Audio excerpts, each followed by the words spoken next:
Hello everyone, and welcome back to my podcast, Quest for You. So excited that you decided to join and that you making an effort to bring change into your life.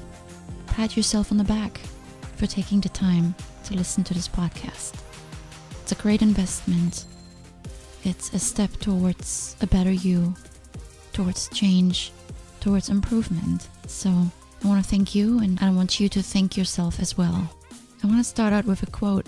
I haven't done this in a while, so I thought it's time, and it's an extra long one by Stoic philosopher Epictetus. By now you probably know that I do like the Stoics because there's so much wisdom and practical advice in the words they left us behind. So here it goes.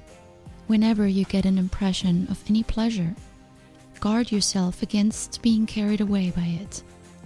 But let the thing wait for you, and allow yourself a certain delay on your own part. Then think of both times.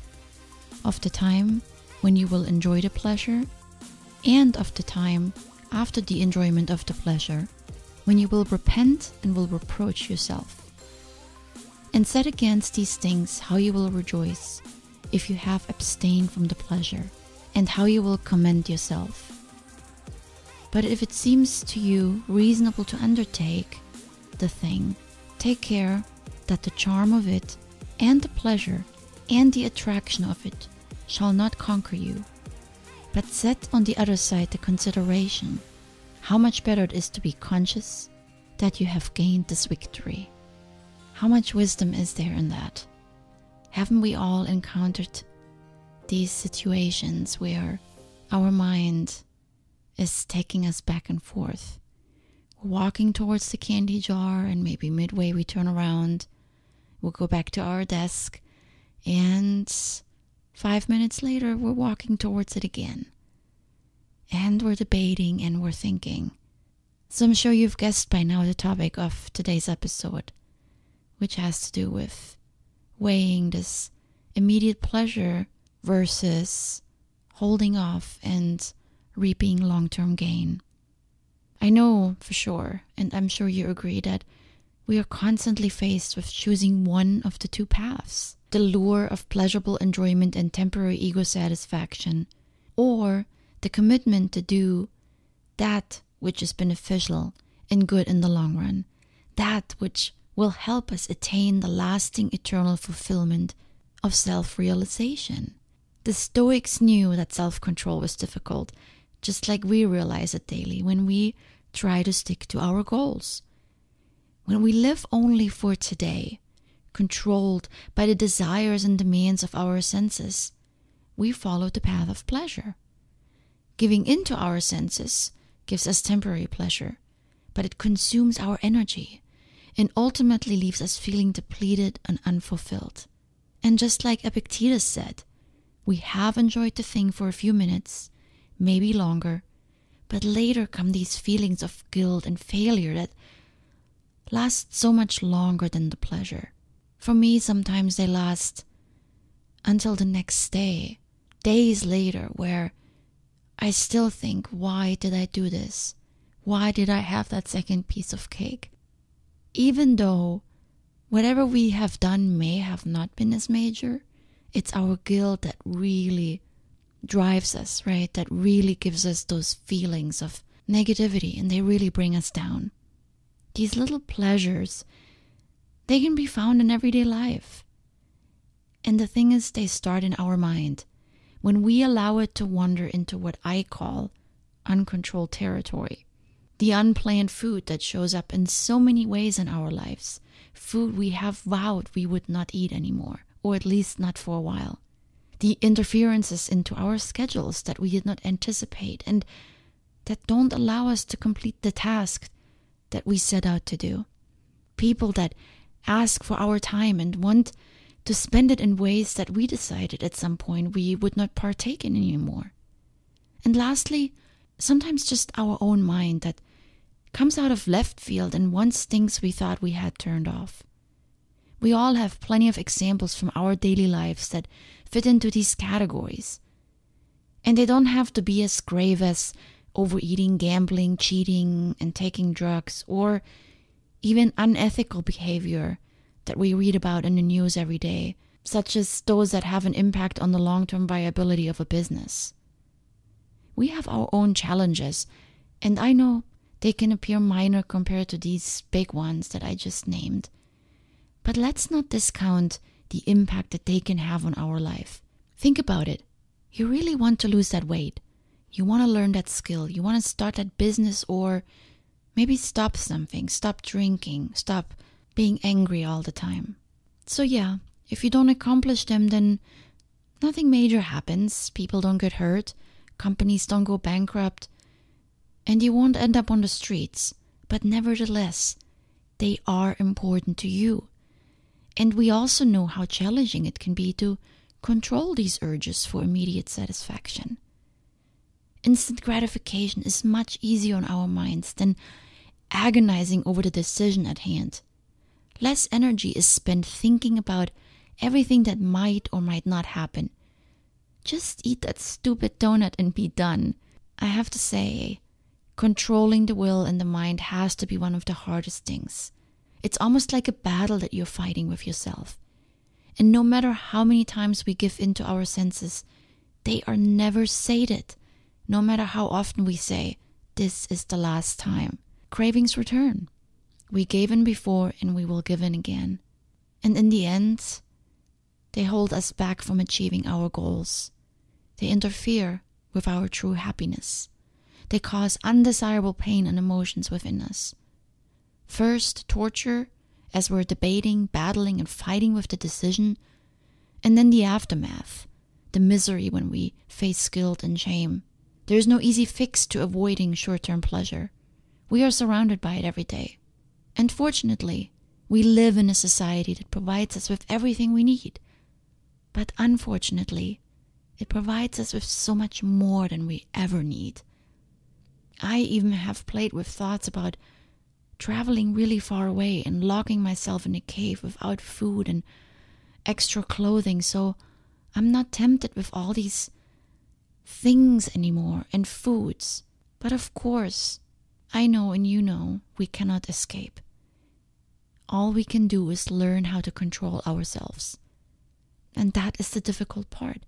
But I want to tackle it today in this episode with just a few ideas that hopefully can help you. So let's start to break it down.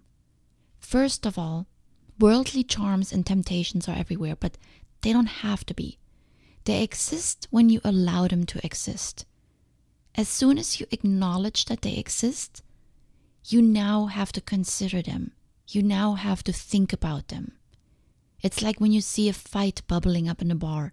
The best way to avoid any sort of engagement is just to get out and walk away.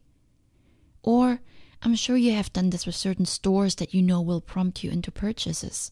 You just walk past them. So, it all starts with knowledge. Know your goal, know your purpose, and what it is you're wanting to achieve.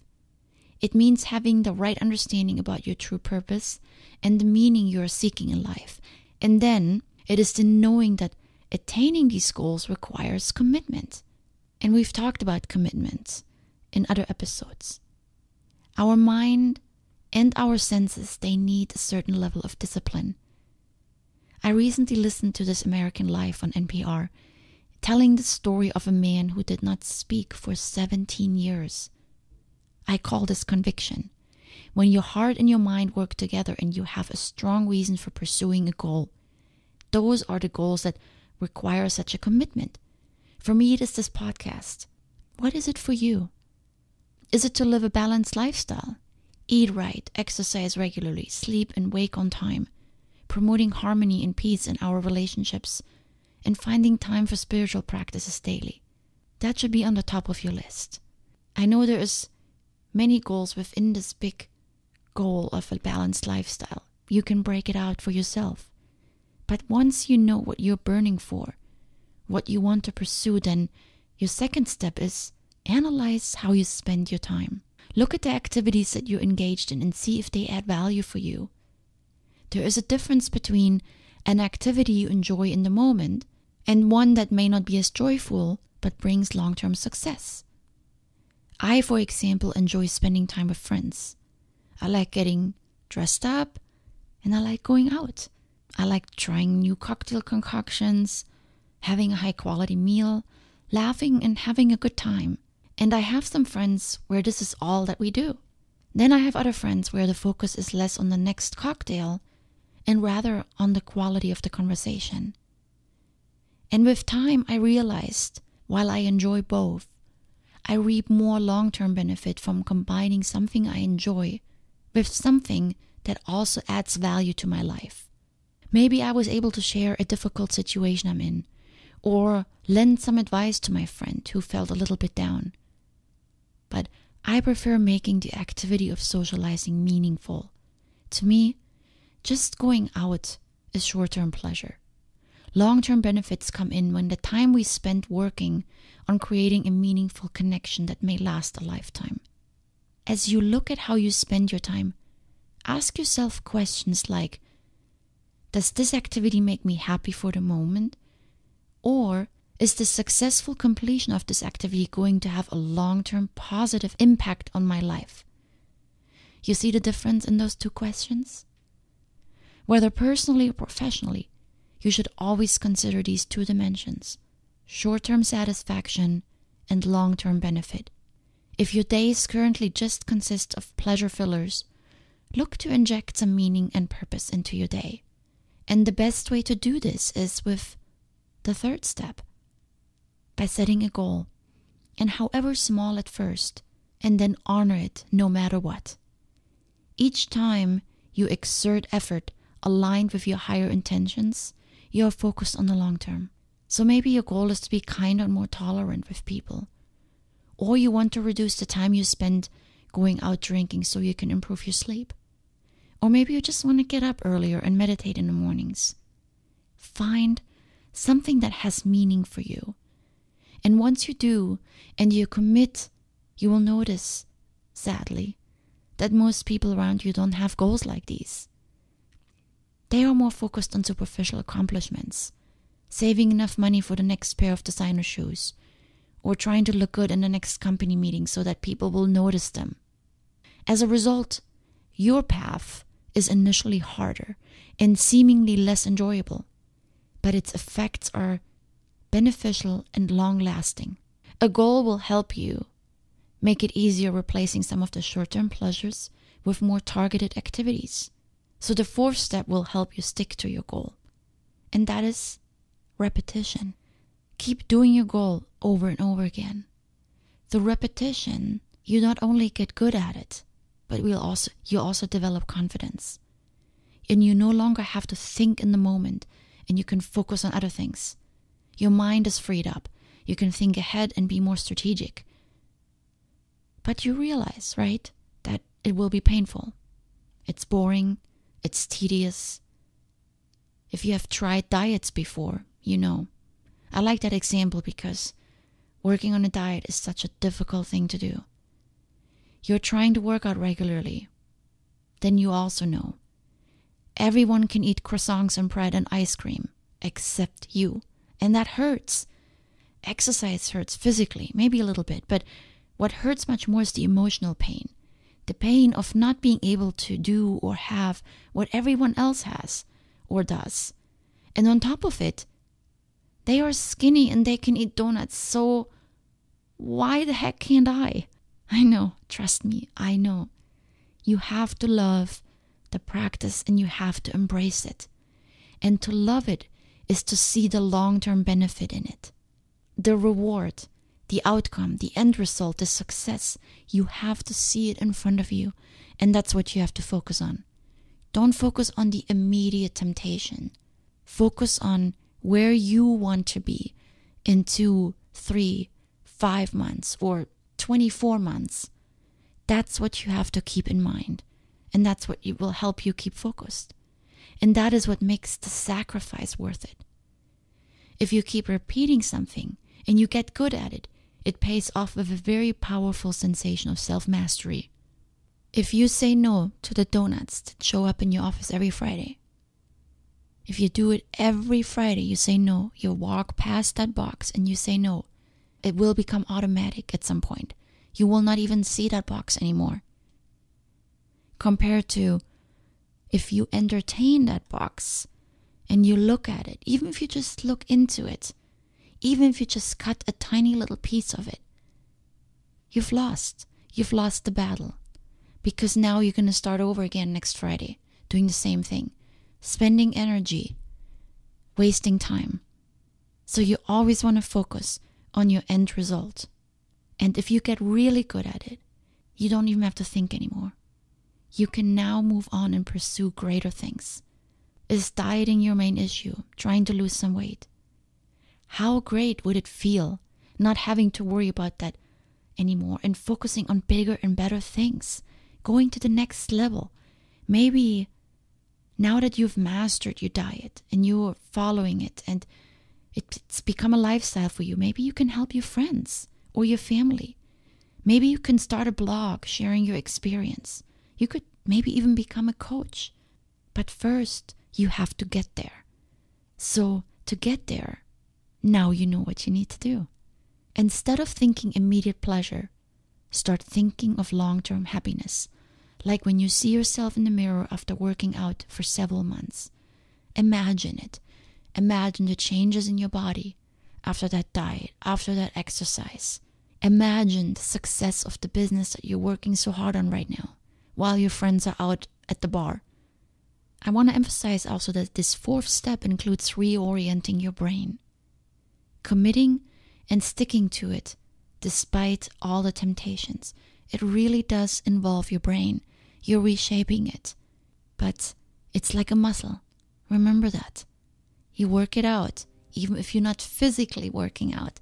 If you're just working out that willpower and you walk past that donut box every Friday, it will become automatic. You will not even think about it anymore.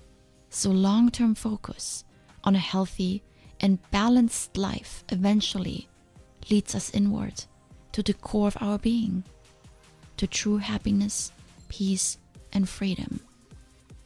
Let me say that again.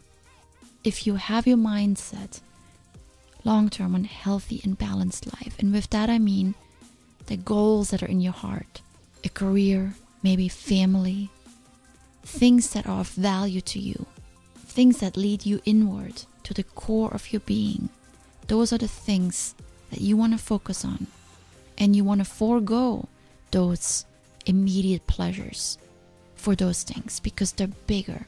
They're bigger than that little temptation right here in front of you. They're so much bigger. And with being so big, they will carry you forward. So think long-term focus. Think long-term gain. I wish you so much success with this. Really give it some thought today. And as always, reach out with questions. I'm on Twitter. I am on Instagram. I will eventually get to Facebook. But there's so many ways you can just shoot me a note. Whether or not this is helpful, if you have questions, please don't ever hesitate. Reach out to me. I am here for you. Much love.